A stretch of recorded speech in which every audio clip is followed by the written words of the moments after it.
Baik, ini kita definisikan imobilisasi enzim tadi. Definisinya menurut Shibata ini pada tahun 1978.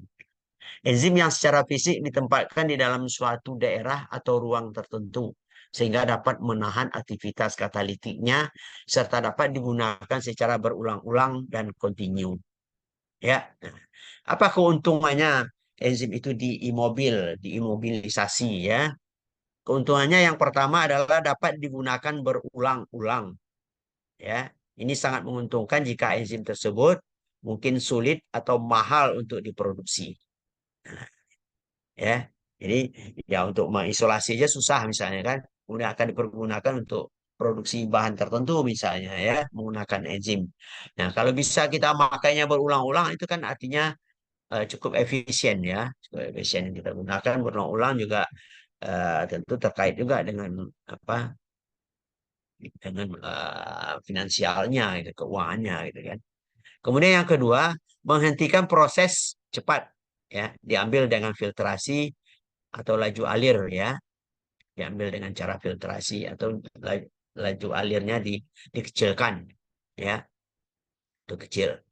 Yang ketiga adalah kestabilan lebih baik dengan adanya ikatan pada imobilisasi, di mana pada suhu dan pH yang bervariasi atau ekstrim ya. Nah, ini kestabilannya lebih baik ya, baik pada suhu ataupun pada pH tertentu yang bervariasi. Kemudian yang keempat, hasilnya tidak terkontaminasi enzim. Ya, hasil atau produknya tidak terkontaminasi enzim. Nah, ini terutama adalah untuk pangan dan farmasi. Ya, jadi enzimnya bisa kita pisahkan dengan cepat, ya, dengan sempurna. Kemudian yang keenam adalah dapat digunakan untuk proses kontinu. Ya, dan yang ketujuh adalah pengontrolan lebih baik. Ya, lebih gampang untuk dikontrol. Baik, jadi bisa kita lihat beberapa metode imobilisasi enzim. Ya, yang pertama ada namanya carrier binding. Ya, carrier binding ini bisa kita lihat di sini.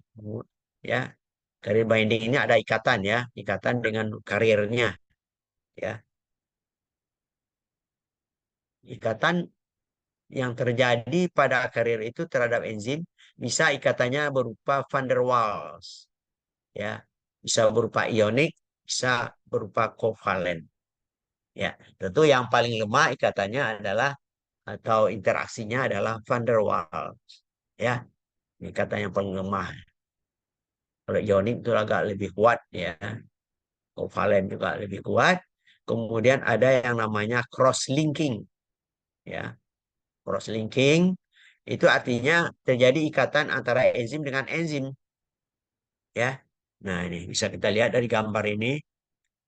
Kalau ini adalah contoh carrier binding, kalau ini adalah contoh dari cross linking ya. Jadi antara enzim dengan enzim itu ada ikatan, nggak lepas ya. Nah,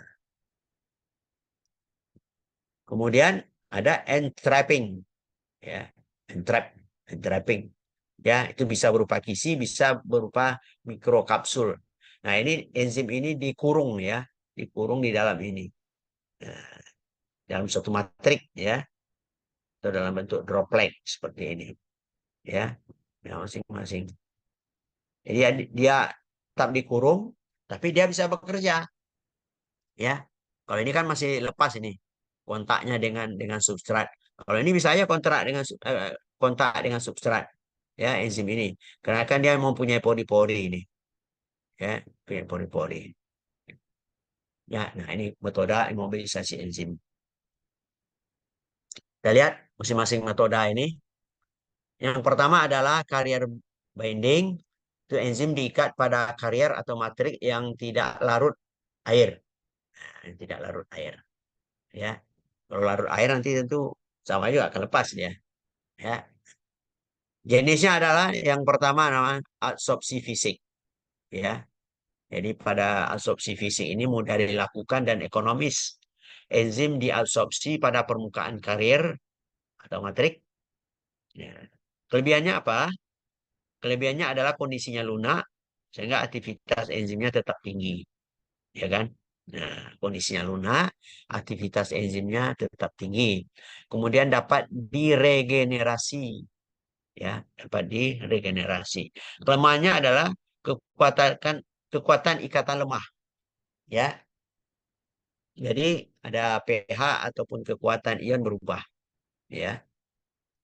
Jadi kekuatan ikatan anion lemah apabila dipengaruhi oleh pH atau kekuatan ion, ya, dia akan berubah sehingga nanti akan bocor, ya, akan bocor, ya. Kemudian enzim dirusak oleh mikroorganisme atau enzim proteolitik, ya, enzim-enzim yang menguraikan protein, ya, ya. Nah, ini kelemahannya, ya, yang secara absorpsi.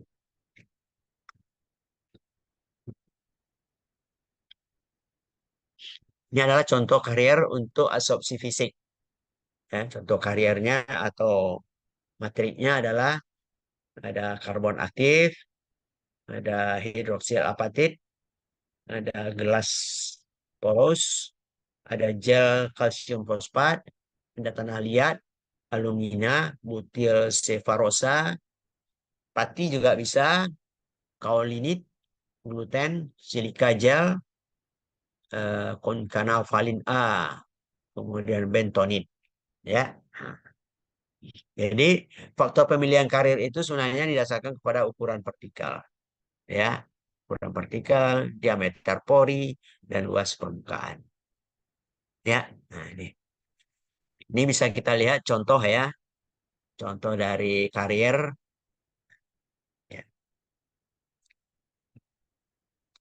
Ini ada sebuah tabung gelas piala, kemudian kita masukkan karbon aktif, ya, kemudian ditambahkan alfa amilase, ya, enzimnya alfa amilase, kemudian diaduk pada suhu 10 derajat Celcius selama 1 jam, kemudian nanti disaring, ya, disaring ini, kemudian kemudian ditempatkan di sini, ya. Nah, kemudian jadi amilasenya di sini sudah teramobilisasi dengan adanya karbon aktif di sini, ya. Nah, kemudian eh, salah satu contoh nih, ya, enzim amilase ini akan bekerja atau akan menghidrolisis pati. Nah, kalau kita masukkan pati ke sini, artinya yang akan turun di bawah ini adalah maltosa. Karena selama berada di sini, ya tentu dibiarkan dulu beberapa menit, beberapa jam di sini, kemudian baru nanti dikeluarkan, ya. Yang keluar itu adalah maltosa, ya, maltosa. Karena amilase itu nanti akan menghidrolisis pati secara sempurna menghasilkan maltosa. Nah, ini contoh seperti ini.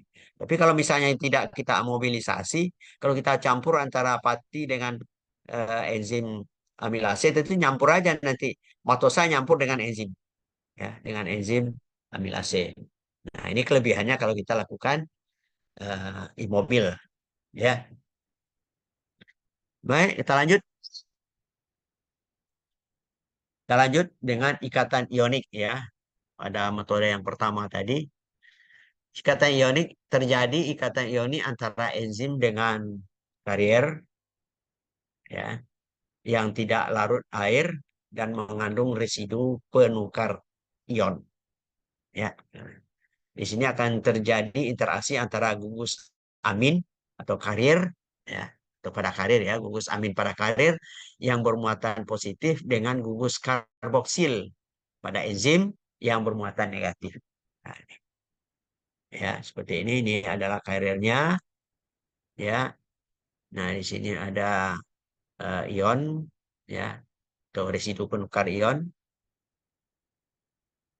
dan terjadi interaksi antara enzim, ya. Ini enzim-enzim kami interaksi dengan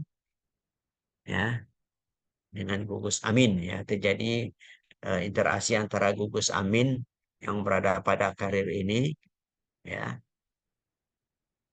dan karir yang bermuatan positif dengan gugus hidroksil yang ada pada enzim atau gugus COH-nya, ya. Nah, ini kelebihan dan kekurangan sama dengan cara absorpsi, ya. Kelebihan dan kekurangannya sama dengan yang tadi, ya.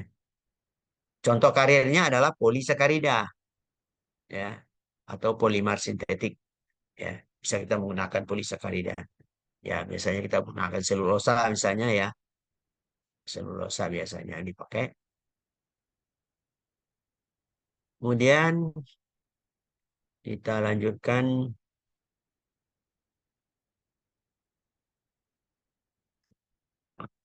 ikatan kovalen. Nah, ikatan kovalen. Terbentuk ikatan kovalen antara enzim dengan karir yang tidak larut dalam air, akan terbentuk ikatan kuat dan tidak bocor. Ya, gugus fungsional enzim yang bermuatan. Ya, jadi ikatan kovalen itu ada gugus fungsional enzim yang bermuatan, yang berperan satu sebagai alfa atau beta amino. Yang kedua, alfa, beta atau gamma karboksil. Yang ketiga adalah sulfohidril. Yang keempat hidroksil. Yang kelima imidazol. Yang keenam adalah fenolik. Ya, ini gugus fungsional enzim yang berperan. Karir mengandung gugus reaktif seperti diazonium, asam azida, isosianat, halida, dan lain sebagainya. Nah, ini dia. Ini adalah karirnya. Ini adalah enzim yang terikat secara kovalen ya dengan karir. Kelemahannya adalah konformasi berubah. Jadi kalau konformasinya berubah, ya tentu aktivitasnya akan hilang. Nah, ini kelemahannya.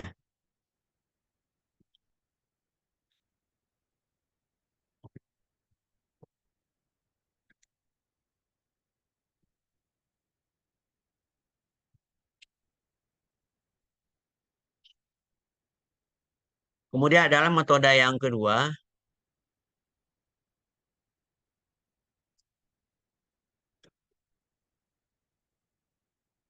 crosslink atau ikatan silang.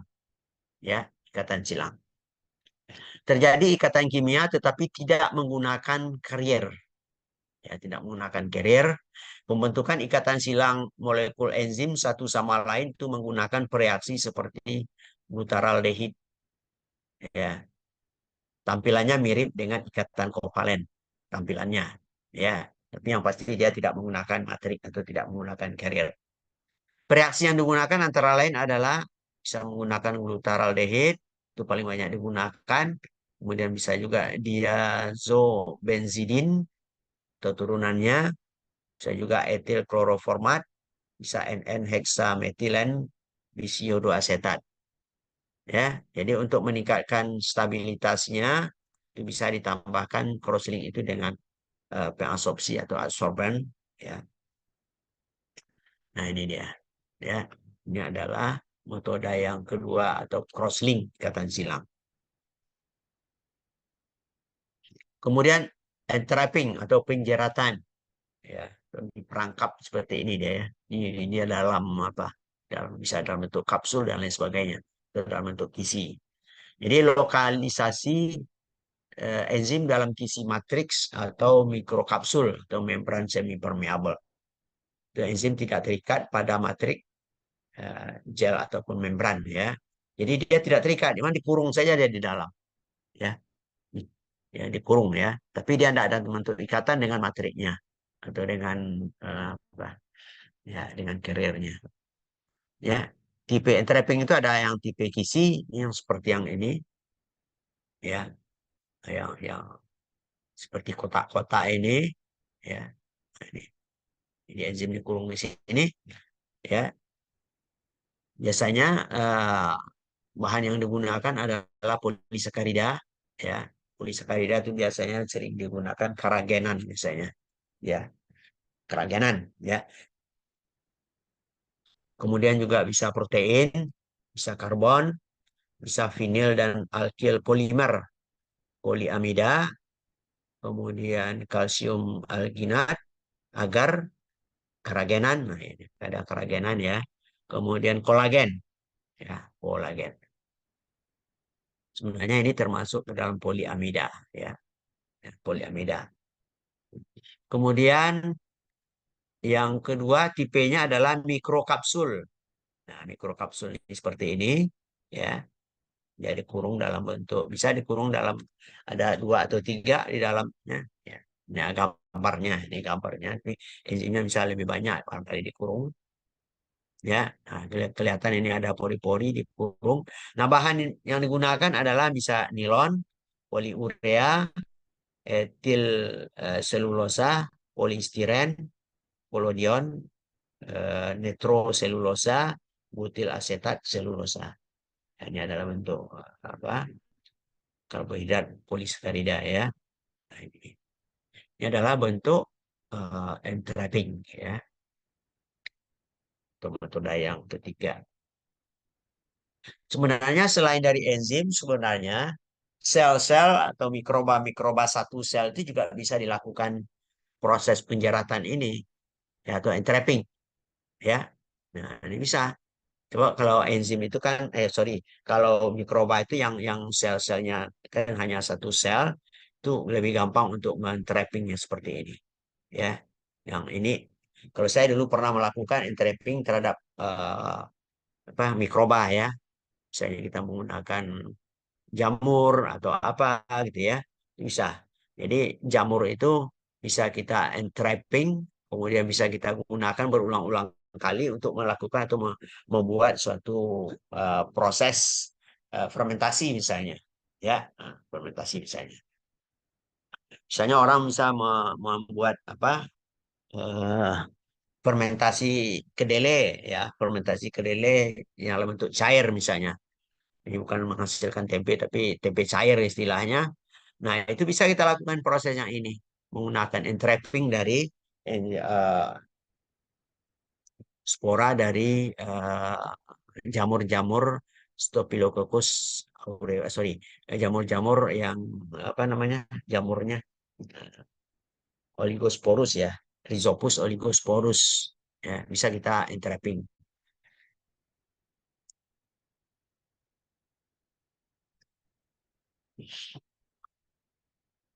Ini adalah enzim-enzim untuk diagnosis dan bioanalisis ya. Jadi enzim untuk diagnosis dan bioanalisis. Jadi aktivitas enzim endogen itu PK terhadap kondisi kesehatan ya. Sehingga dapat digunakan untuk mendiagnosis dan menganalisis kelainan biologis. Ya, walaupun sifatnya ini adalah sifatnya menunjang ya, sifatnya penunjang, pemeriksaan laboratorium penunjang misalnya pemeriksaan pemeriksaan darah misalnya atau jaringan misalnya. Nah, itu bisa digunakan untuk menunjang untuk menegakkan diagnosis. Itu bisa dilihat dari aktivitas enzim-enzim endogen, itu enzim-enzim yang ada dalam tubuh kita tadi. Terutama adalah enzim-enzim yang biasanya yang dianalisis orang yang paling banyak itu adalah enzim-enzim plasma non fungsional ya. Enzim-enzim plasma fungsional ini adalah enzim-enzim yang bekerja di dalam jaringan, artinya konsentrasinya banyak di dalam jaringan. Nah, itu bisa dilakukan analisis pada enzim-enzim terhadap enzim-enzim itu pada serum atau pada darah. Misalnya ya, terjadi kenaikan enzim tertentu di dalam darah, ini ada apa? Berarti ada kerusakan tertentu pada sel atau pada jaringan tertentu, ya kan? Nah, pada jaringan tertentu. Nanti bisa kita lihat beberapa contoh ya. Kemudian enzim dapat digunakan sebagai indikasi gangguan fisiologis. Jadi enzim dapat digunakan sebagai indikasi gangguan fisiologis, ya kan?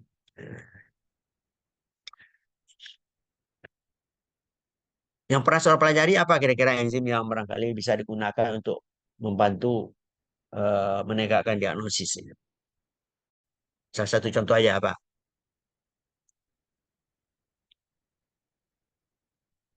Ada yang tahu?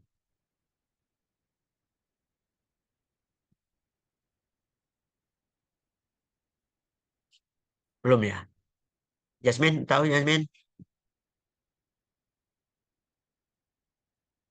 Enzim Apa yang pernah tahu? SGOT, SGPT Ah, tuh. SGOT, SGPT, ya kan? Nah, SGOT, SGPT itu adalah enzim, termasuk enzim-enzim plasma non fungsional itu, ya kan? Enzim itu banyak berada di atau bekerja di jaringan, ya. Atau mungkin CK, ya, kreatin kinase misalnya, ya kan? Itu banyak bekerja di otot misalnya, ya, terutama otot-otot jantung misalnya. Jadi kalau misalnya di dalam darah kok meningkat gitu kan. Nah, itu ada kelainan di mana? Ya, misalnya SGOT misalnya. Itu biasanya di mana? Atau SGPT misalnya. Kenapa sekarang kok lebih banyak kadarnya di dalam darah atau di dalam serum gitu kan? Seharusnya mungkin kadarnya sangat kecil atau kemungkinan tidak ada, ya. Nah, itu ada. Ini indikasinya mungkin ada kerusakan pada pada hati misalnya atau pada jantung misalnya, ya. Nah, itu tapi itu sifatnya penunjang, ya. Jadi bukan itu yang menegakkan diagnosis, tapi membantu untuk menegakkan diagnosis. Mungkin secara klinis mungkin sudah terlihat ya gejalanya, wah ini misalnya. Misalnya orang yang menderita apa namanya ya sirosis atau apa misalnya gitu kan. Wah ini SGOT-nya sudah tinggi nih misalnya. Atau orang-orang jantungan mungkin CK-nya udah tinggi misalnya. Kreatin kinase-nya misalnya ya. Nah, membantu ya. Tapi secara klinis itu diagnosa klinisnya itu sudah ada. Nah, jadi analisa-analisis labor ini yang berfungsi untuk penunjang. Ya, baik. Kemudian enzim juga dapat digunakan dalam bioteknologi untuk pengembangan metode analisis dan deteksi. Seperti misalnya menggunakan ELISA. ELISA kan menggunakan enzim ya? Ya, Iya, Pak. nah, ada enzimnya di sana. Ya, namanya E itu enzim ya? ELISA.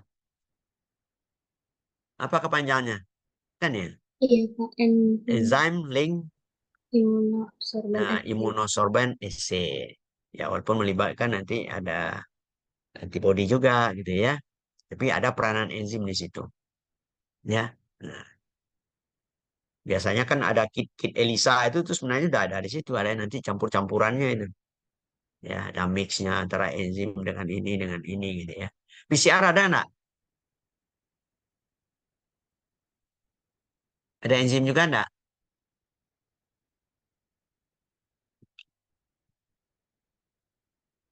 Kepanjangan PCR apa?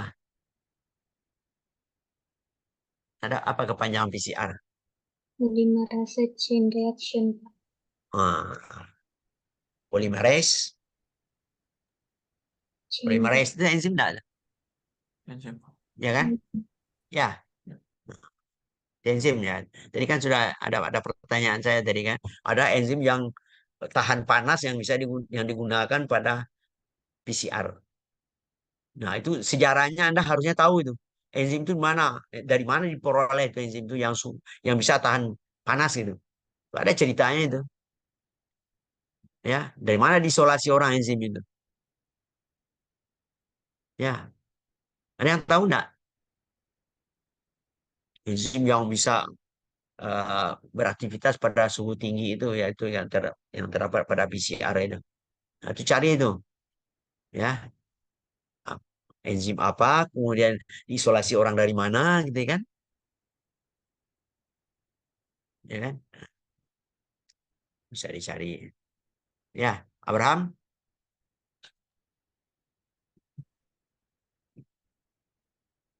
Ya, ini semua magangnya di luar nih ya. Kalau Jasmine di mana?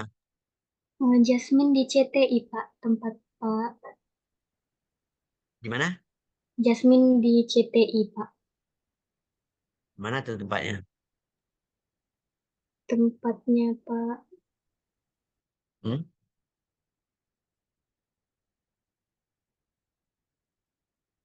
Di Padang ini, Pak. Padang juga. Kalau CTI Ya, itu di Padang, Pak. Padang di mana tempatnya? Kalau Abraham di mana sama? Saya di Brin Bandung, Pak. Oh, Brim Bandung. Brim Bandung di mana tuh? Di Cisitu, Lipi ya? Pak. Iya, Hah? Lipi, Pak. Di Dago ya? Iya, Iya Pak. Dago. Dekat dekat itu. Iya, Pak. Hah? Ah. Dulu tahun 90 di Dago. Sekarang nggak tahu juga saya. Masih di dekat situ juga, Pak. Cuman Di agak situ naik ya. ke Cisitu, Pak. Cisitu lama. Oh ya. Ya, ya, agak-agak apa ketinggian dikit ya. Tempatnya ketinggian kan?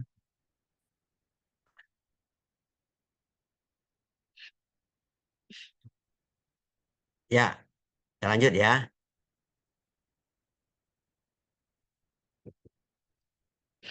Nah, enzim yang paling umum digunakan untuk apa? Ya, untuk diagnosis dan bioanalisis. Nah, ini diantaranya ya. Diantaranya ada amilase misalnya. Ya, amilase ini aktivitasnya meningkat di dalam serum pada awal peradangan akut pankreas atau obstruksi saluran pankreas ya. Ada sumbatan pada saluran pankreas, obstruksi. Kemudian juga gondok. Nah, ini. Jadi ini kan bisa dianalisis. Kenapa bisa amilasenya? Ya, misalnya di awal itu kan sudah terlihat itu ya, sudah diperkirakan ini kemungkinan adalah pankreasnya yang jadi masalah atau mungkin kondoknya yang jadi masalah. Itu kan ada apa indikasi klinis yang dilakukan oleh seorang dokter. Nah, untuk memastikannya itu bisa dilakukan ini pemeriksaan amilase misalnya pada serum ya. Nah, untuk memastikannya. Nah, itu gunanya ya. Nah, jadi ini gawe-gawe kita orang-orang orang bio apa biomedik harus tahu ini. Tahu kan kalau kita bekerja di lab-lab ini harus dilakukan analisis ini. Tentu lab-lab klinis ya. Kemudian lipase. Ya, lipase. Kalau amilase kan tahu ya gunanya. Kemudian lipase ini menunjukkan gejala klinis yang sama seperti amilase. Itu pada gangguan yang melibatkan pankreas. Ya, jadi lipase juga pankreas. Kemudian yang ketiga ada namanya asam fosfatase, ya, sebagian besar berada di jaringan tubuh. Ya, artinya dia adalah bersifat sebagai enzim plasma non fungsional. Dia tidak bekerja, ya, dia tidak bekerja di dalam darah. Ya, oke. Jadi asam fosfatase ini konsentrasinya sangat tinggi di kelenjar prostat dewasa dan akan dilepaskan ke dalam sirkulasi darah pada kanker prostat ya yang mengalami metastatik. Nah, ini ya. Ya indikasinya kan sudah ada indikasi klinisnya melakukan analisa apa analisis asam fosfatase ini di apa di darah gitu ya atau di dalam serum misalnya. Ya.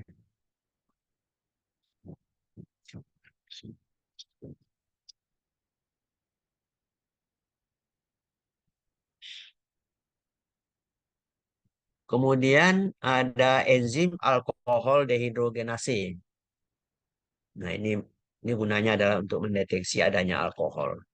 Ya, penggunaan enzim untuk mendeteksi alkohol menggunakan alkohol dehidrogenase. Ya, kalau kalau dilihat dari namanya kira-kira apa nih kerjanya? Dehidrogenase.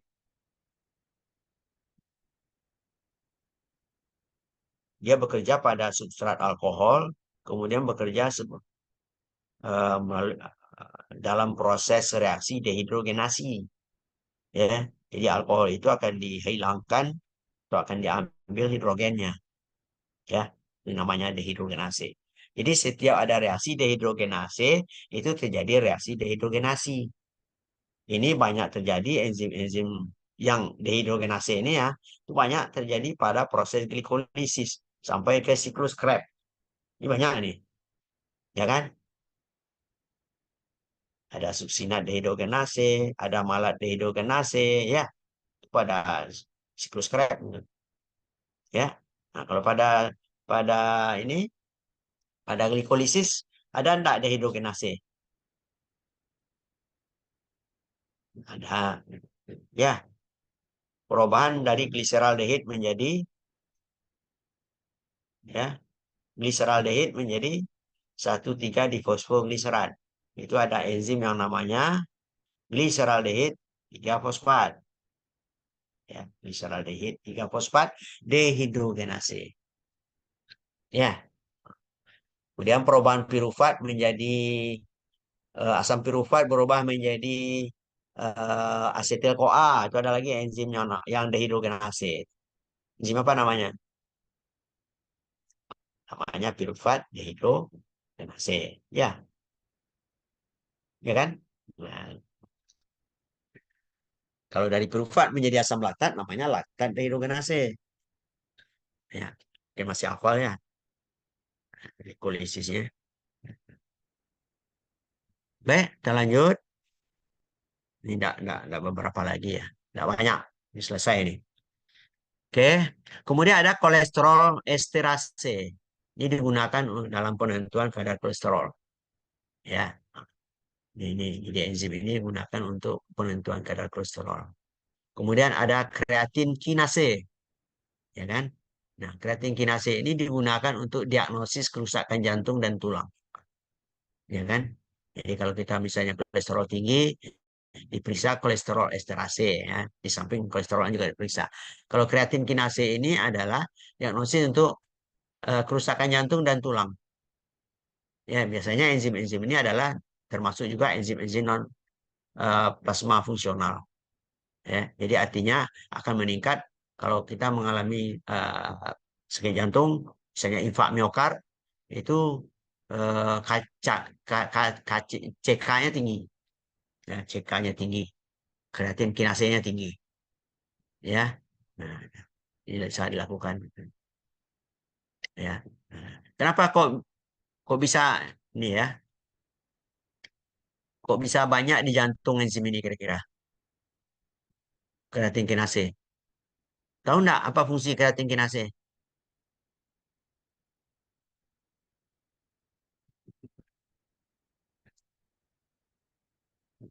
Apa fungsi kreatin kinase kira-kira?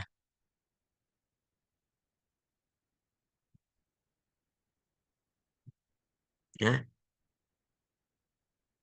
apa fungsinya? Atau kerjanya bagaimana? Perannya apa? Ada yang tahu?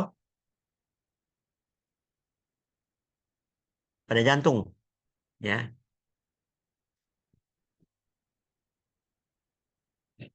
Baik, jadi kreatin kinase ini gunanya adalah untuk memecah kreatin fosfat menjadi kreatinin ditambah ATP. Artinya untuk menghasilkan energi, ya. Jadi artinya di jantung itu kan butuh energi terus, ya. Karena jantung itu tidak pernah berhenti selama orang itu masih hidup. Nah, artinya kalau orang itu masih hidup, aktivitasnya walaupun dia tidur, tetap aja jantungnya itu bekerja, tetap aja memompa darah. Artinya selalu dia butuh energi, ya. Nah, jadi bisa saja energinya diambilkan dengan cara memecah kreatin fosfat menjadi kreatinin ditambah energi atau ATP. Nah, kalau misalnya jantung itu mengalami kerusakan, bisa saja enzim-enzim yang bekerja pada jaringan itu mengalir ke pembuluh darah atau ke sirkulasi darah sehingga di dalam darah meningkat dia. Ada kerusakan pada jantung. Ya, nah itu contoh. Ada juga harus tahu juga itu, ya. Banyak sedikitnya walaupun tidak semuanya, tapi perlu tahu juga, ya. Kemudian ada urikase. Nah, ini digunakan untuk penentuan asam urat, ya. Ini enzim urikase digunakan untuk menentukan asam urat. Ya. Nah, kemudian ada glukosa oksidase. Ini digunakan sebagai biosensor glukosa untuk memantau kadar glukosa darah penderita diabetes. Ya, jadi digunakan sebagai biosensor ya. Ya. Kemudian yang kesembilan ada arginase, itu penentuan kadar L-arginin dalam plasma dan urin. Ya. Kemudian yang terakhir ada gliserol 3 fosfat dehidrogenase. Ya. Jadi kalau untuk apa? Arginase ini digunakan untuk menentukan L-arginin gitu ya. Jadi L-arginin itu eh, diperlukan sebenarnya ya. Diperlukan untuk pembentukan atau sebagai bahan prekursor nitric oxide atau NO ya. Jadi fungsinya adalah L-arginin itu pada ibu hamil itu adalah untuk pertumbuhan janin ya, pertumbuhan janin. Jadi L-arginin itu kadarnya bisa menurun atau menurun kadarnya pada orang yang mengalami preeklamsi, atau ibu-ibu hamil yang mengalami preeklamsi. Ya, tekanan darahnya tinggi, ya, karena kekurangan nitrit oxide, ya. Nah, itu. Jadi pemeriksaan arginin itu menggunakan enzim arginase, ya. Tahu nggak preeklamsi pada ibu hamil? Sebaiknya Anda tahu juga itu apa pemeriksaannya itu. Selain dari pemeriksaan L-arginin misalnya dengan menggunakan arginase. Ada yang tahu? Abraham tahu nggak? Abraham Naibaho.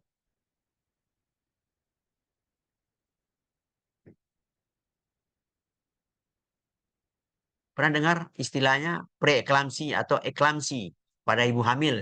Biasanya tuh istilah orang kebidanan, ya, istilah orang kebidanan.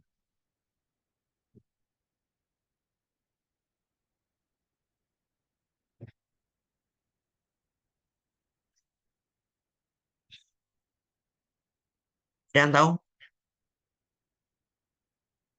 Ya biasanya preeklamsi itu ditandai dengan tekanan darahnya yang tinggi, ya. Kemudian kalau secara laboratoriumnya bisa dilihat karena tekanan darahnya yang tinggi itu berefek terhadap eh, proses filtrasi eh, di urin atau sorry di glomerulus, ya, di mana nanti dengan tekanan yang tinggi itu sama tekanan berat janin dan lain sebagainya itu akan menyebabkan terjadinya eh, pelebaran dari membran-membran pada glomerulus sehingga nanti proteinnya akan keluar ke urin sehingga nanti orang yang mengalami preeklamsi itu atau eklamsi itu menyebabkan terjadinya proteinuria. Kalau proteinuria, gimana cara memeriksanya? Ada yang tahu?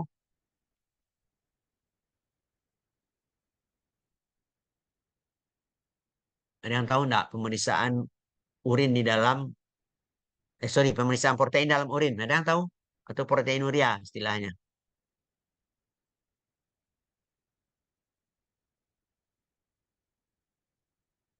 Keisha ini ada enggak nih orang? Keisha Putri Febiona. Ada. Tahu enggak? Pernah enggak melakukan di laboratorium biokimia pemeriksaan di dalam urin? Ada protein. Ada enggak? Pemeriksaan protein urin, pemeriksaan glukosa urin, atau gula urin gitu.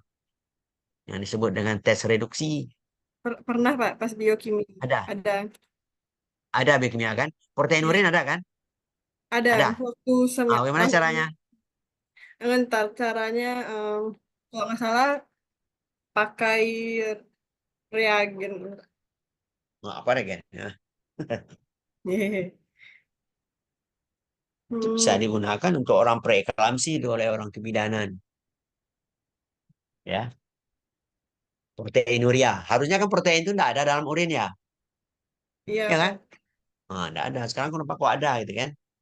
Nah, itu ada masalah di pankreas, di glomerulusnya. Terjadi peningkatan permeabilitas di membran glomerulus atau membran. Ya,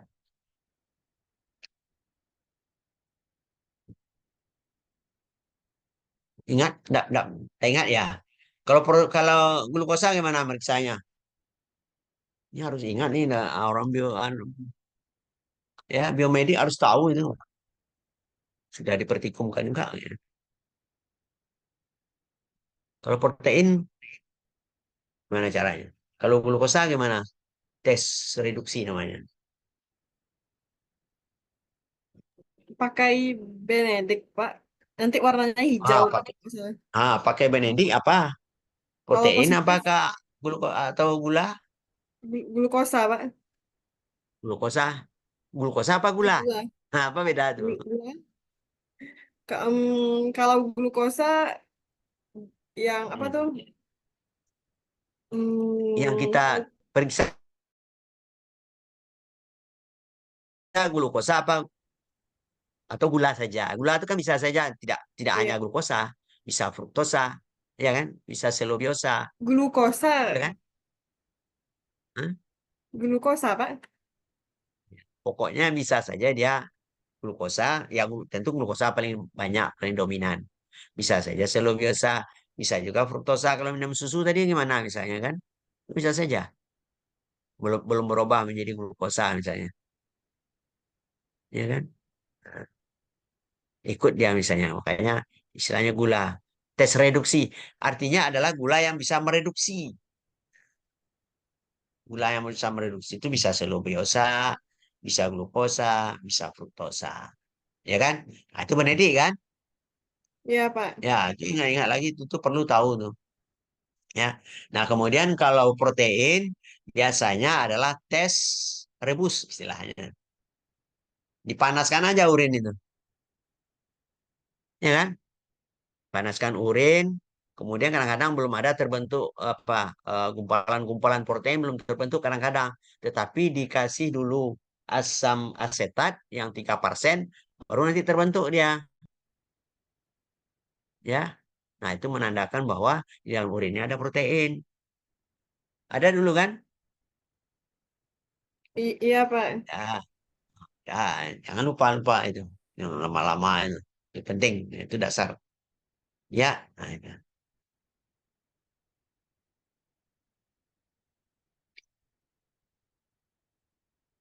Ya, barangkali itu yang bisa disampaikan pada topik ini ya.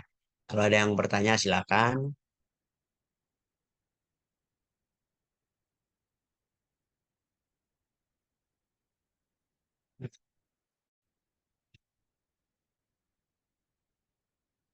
Silakan kalau ada pertanyaan. Sambil mikir-mikir pertanyaan ya. Jadi saya ada memberikan ada 2 topik. Tentu akan memberikan tugas. Kan ujiannya tidak ada ya, tugas saya. Iya, Pak. Atau ujian? Tidak ada ujian, Pak. Jadi dapat diberi Hah? tugas.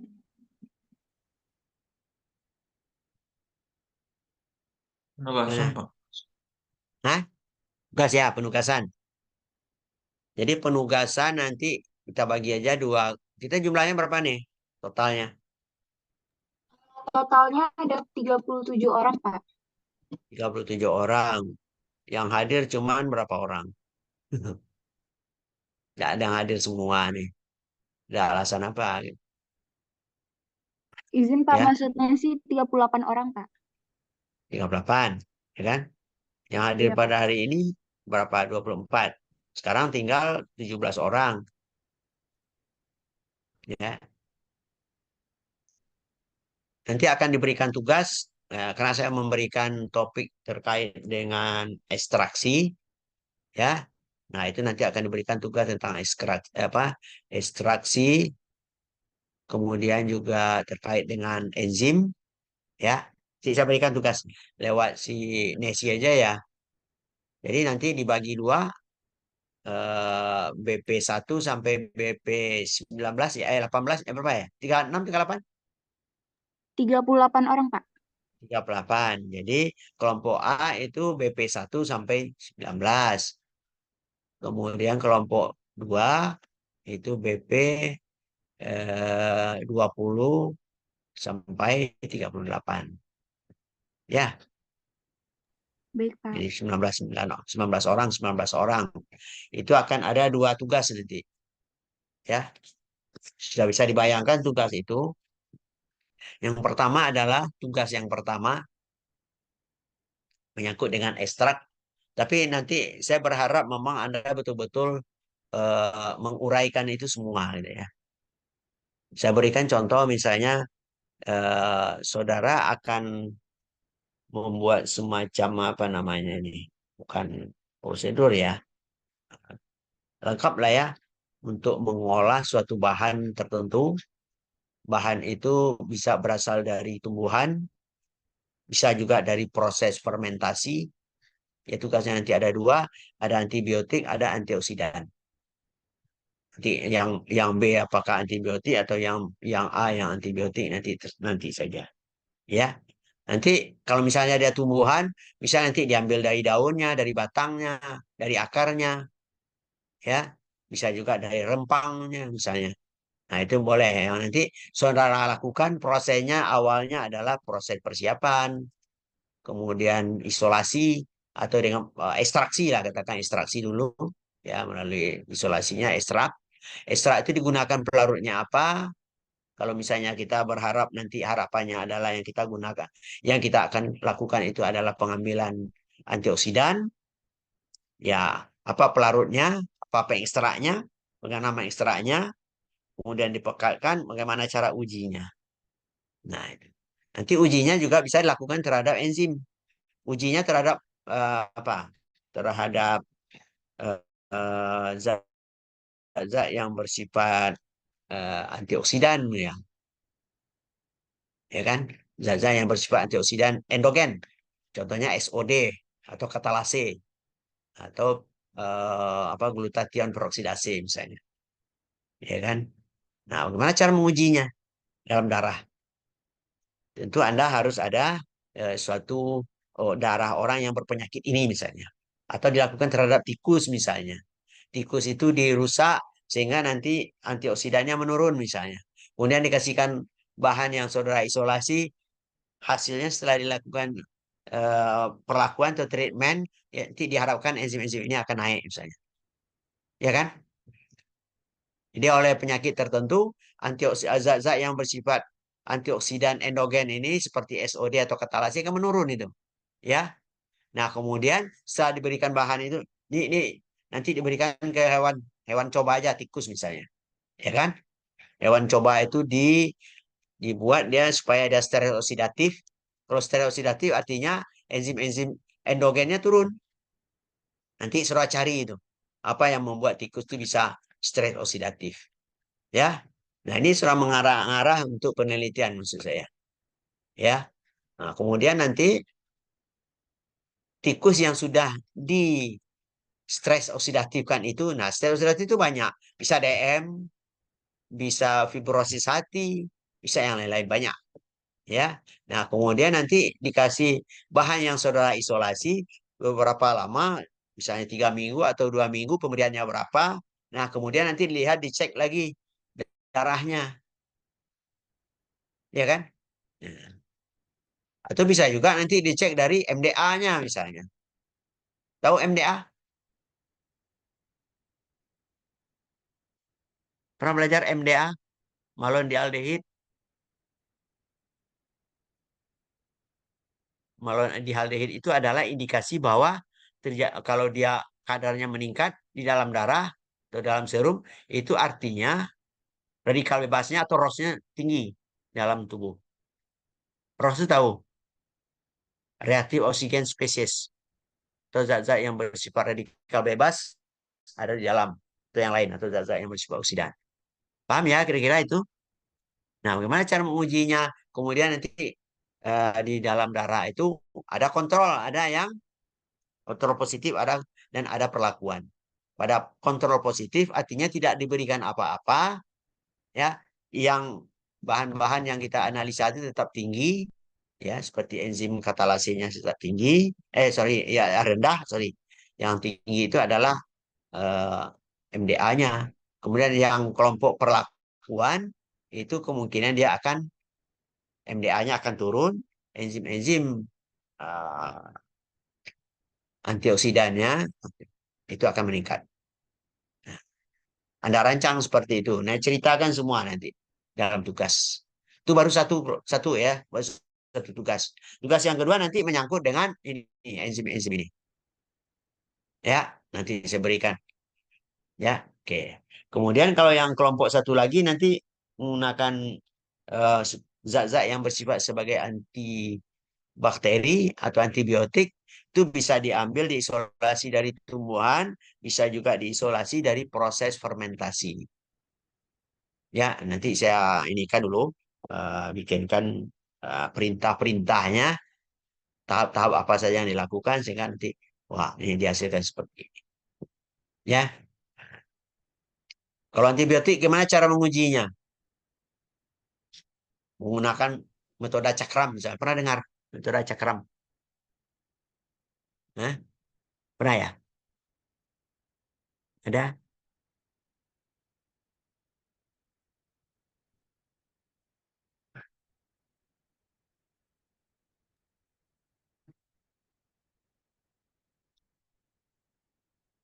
Pernah dengar metode cakram? Pernah dengar, Pak. Pernah ya?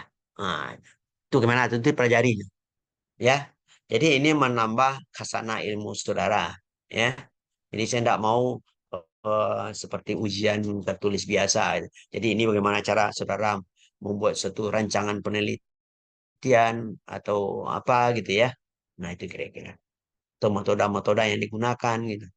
Ya. Pokoknya mencakup lah terkait dengan ini semua. Ya. Misalnya kalau kita menggunakan ada metode yang lain, menggunakan misalnya zat-zat yang bersifat antioksidan, misalnya isoflavon misalnya atau flavonoid misalnya. Nah, itu biasanya ada itu apanya? Uji uji kualitatifnya ada ya. Wah, senyawa ini adalah senyawa isoflavon misalnya atau senyawa ini adalah flavonoid misalnya menggunakan GC-MS atau menggunakan metode kromatografi dan lain sebagainya gitu. Itu bisa masuk di sana. Anda cerita aja semua. Ya kan? Kan boleh lihat buku. Ya. Oke.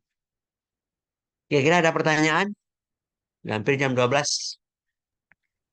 Izin, Pak. Mungkin Nesi Ya. ingin bertanya tentang deadline tugasnya, Pak. Deadline tugasnya pokoknya sebelum nilai masuk itu harus ini ya.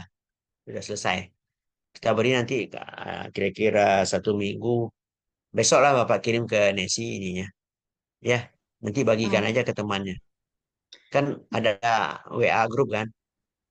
ada, Pak. Nah, ya. Jadi nanti tugasnya dikirim aja ke WA ke saya. Ya. Baik, Pak. Pakai dalam bentuk apa PDF misalnya. Ya kan? Baik, Pak. Oke. Izin, Absen Pak, Nesi. absennya gimana di sini sih? Eh, kalau absen, udah ada link absennya, Pak. Untuk berita acara Nah, nanti biar Nesi aja, Pak, yang buat. yang untuk Bapak ada? Nggak ada. Nggak ada, Pak. Nesi aja cukup, cukup Nesi aja. Iya, Nesi aja, Ya. Pak, yang buat. Pak, berarti Hmm. tugasnya itu dalam bentuk makalah ya, Pak? Atau bagaimana, Pak? Proposal penelitian gitu, Pak? Bisa aja dalam ditulis pakai tangan juga bisa, tapi asal jelas aja. Kalau rasanya nggak bisa dibaca tulisannya diketik aja. Pakai apa biar kan nggak banyak itu. Nggak usah diuraikan secara detail prosedurnya gini-gini, enggak. Tapi kita lakukan ekstraknya ini menggunakan misalnya menggunakan estiol asetat misalnya atau menggunakan aldehid menggunakan etanol atau metanol misalnya kemudian dipekatkan menggunakan alat ini gitu aja ya kan detailnya misalnya lakukan ini enggak seperti itu ya tapi kalau anda detail juga enggak apa-apa bagus lah atau tinggi nilainya ya dan bagi yang tidak membuat tugas tidak ada nilai ya kan kan ketiga dosen kan ada nilai apa kan ada tugas kan Ada, Pak. nah ya itu jadi kumpul. Yang Tugas tahun kelompok kemarin ada, Pak. ada yang tidak mengumpulkan ya tidak keluar nilainya, ya kan? Satu aja dosen tidak memberikan nilai artinya kan bisa nilainya jelek kan, tak lulus, ya. Nah, oke. Jadi kasih tahu temannya yang tidak masuk atau apa, ya. Baik, Pak. Cuman kehadiran menambah nilai. Bedalah nilainya yang hadir dengan yang tidak hadir, gitu. Ya. Ya usahakanlah kalau yang tidak hadir itu bagus sebagus mungkin gitu. Nanti kasih tahu ya Nancy ya. Baik, Pak. Nah, oke. Baik, sekira mungkin itu aja. Atau ada pertanyaan?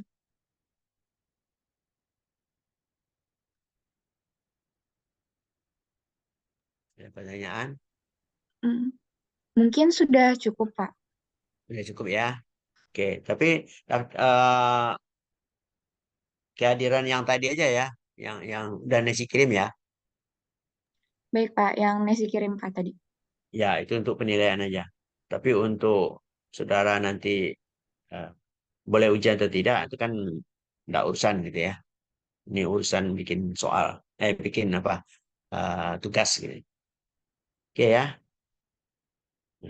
Oke. Baik, saya kira mungkin itu saja. Banyak maaf bila taufiq hidayah. Assalamualaikum warahmatullahi wabarakatuh. Waalaikumsalam Waalaikumsalam warahmatullahi warahmatullahi wabarakatuh. wabarakatuh.